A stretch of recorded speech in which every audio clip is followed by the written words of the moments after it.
Hey there, tech enthusiasts and curious minds. Today, we're diving into some groundbreaking news from Elon Musk's Neuralink. Buckle up, because this is going to be an exciting ride through the world of brain-computer interfaces. Imagine being able to control a computer with just your thoughts. Sounds like science fiction, right? Well, Neuralink is turning that fantasy into reality. They've just announced the results of their second human trial, and let me tell you, it's mind-blowing. But before we get into the nitty-gritty, if you're loving this content and want to stay up to date with the latest in tech and science, hit that subscribe button. Trust me, you won't want to miss what's coming next. Now, let's talk about Alex, Neuralink's second patient. Alex is an automotive technician who loves tinkering with machines. Sadly, a terrible accident left him with a spinal cord injury, robbing him of his ability to move like he used to. But here's where Neuralink steps in, offering a glimmer of hope. In July, Alex received Neuralink's second-generation brain chip implant. This isn't just any chip, it's a marvel of modern technology. Picture this: 128 ultra-thin threads, each thinner than a human hair, carefully placed into Alex's brain. These threads act like tiny antennas, picking up the brain's signals and translating them into digital commands. The surgery took place at the Barrow Neurological Institute, and get this, Alex was up and about the very next day. Talk about a quick recovery. But here's where it gets really exciting. Within just a few weeks, Alex was doing things that seemed impossible before. He was playing video games, designing 3D objects, and controlling a computer cursor, all with his mind. It's like something out of a sci-fi movie, but it's happening right now in our world. Let's break down some of Alex's incredible achievements. 1. Video game mastery. Alex can now play first-person shooter games like Counter-Strike, moving and aiming simultaneously, something he couldn't do before. 2. 3D design wizardry. Using computer-aided design software, Alex created a custom mount for his Neuralink charger. He did this on just his second day with the implant. 3. Record-breaking control. Alex shattered the world record for brain-computer interface cursor control, and he did it in his very first session. Now, you might be wondering, didn't Neuralink have a first patient? What happened there? Great question. The first patient, Nolan Arbaugh, did face some challenges.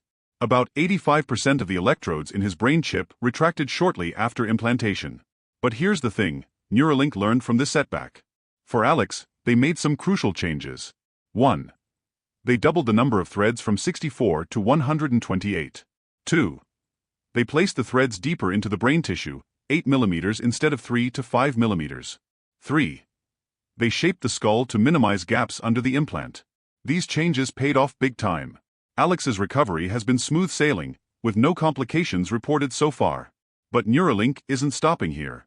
They've got big plans for the future. 1. They're working on decoding multiple click types and simultaneous movements for full mouse and game controller functionality. 2. They're developing algorithms to recognize handwriting intention for faster text input. 3. They're even exploring ways to restore vision for those with blindness. Elon Musk, ever the visionary, is talking about connecting Neuralink with other technologies like the Optimus robot. Imagine being able to control robotic limbs with your thoughts. It's not just about restoring lost abilities, it's about enhancing human capabilities in ways we've never seen before. Now, I know what some of you might be thinking. Isn't this a bit scary? Are we going too far? It's a valid concern. Any new technology, especially one that interacts directly with our brains, should be approached with caution and careful consideration. But let's look at the bigger picture for a moment. In the United States alone, there are about 180,000 people living with quadriplegia. Every year, another 18,000 people face paralysis due to spinal cord injuries. For these individuals and their loved ones, technologies like Neuralink offer a ray of hope, a chance to regain independence, to communicate, to create, and to engage with the world in ways they thought were lost forever. Of course, we need to have serious conversations about the ethical implications of this technology. We need robust regulations and safeguards in place. But we also need to recognize the immense potential for good that brain-computer interfaces like Neuralink represent. As we wrap up, I want to leave you with a thought. Throughout history, humans have always pushed the boundaries of what's possible. From the first tools to the wheel, from electricity to the internet, we've constantly evolved and adapted. Brain-computer interfaces might just be the next big leap in our technological evolution. What do you think about Neuralink's latest developments? Are you excited about the possibilities, or do you have concerns? Drop your thoughts in the comments below. I'd love to hear what you think. And remember, if you enjoyed this deep dive into cutting-edge tech, don't forget to like, share, and subscribe. Stay curious, stay informed, and I'll see you in the next video.